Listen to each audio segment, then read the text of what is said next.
ಶಾಲಾ ಕಾಲೇಜುಗಳಲ್ಲಿ ವ್ಯಕ್ತಿತ್ವ ನಿರ್ಮಾಣದ ಬಗ್ಗೆ ಯಾರು ಹೇಳ್ಕೊಡಲ್ಲ. ಮತ್ತು ಮಾನಸಿಕ ಮತ್ತು ಭಾವನಾತ್ಮಕ ಒಂದು ಜಗತ್ತಲ್ಲಿ ಅಲ್ಲೋಲ ಕಲ್ಲೋಲ ಆಗ್ತಾ ಇದೆ ಇವತ್ತಿನ ಒಂದು ಸಮಾಜದಲ್ಲಿ ಸ್ನೇಹಿತರೆ.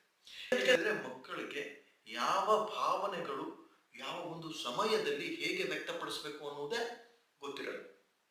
ಸೊ ಹೀಗಾಗಿ ಅವರು ಬೇಕಾದಂಗೆ ಇರ್ತಾರೆ, ಬೇಕಾದಂಗೆ ಮಾಡ್ತಾ ಇರ್ತಾರೆ. ಬಹಳಷ್ಟು ವಿಚಿತ್ರವಾಗಿ ಮಕ್ಕಳು ಈಗಿನ ಒಂದು ಸಮಯದಲ್ಲಿ ಬೆಳವಣಿಗೆ ಹೊಂದ್ತಾ ಇದ್ದಾರೆ.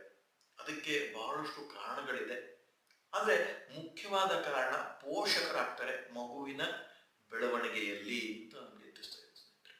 ಈಗ ವಾತಾವರಣದ ಒಂದು ಪರಿಣಾಮ ಮಗುವಿನ ಮೇಲೆ ಬಹಳಷ್ಟು ಆಗೇ ಆಗುತ್ತೆ.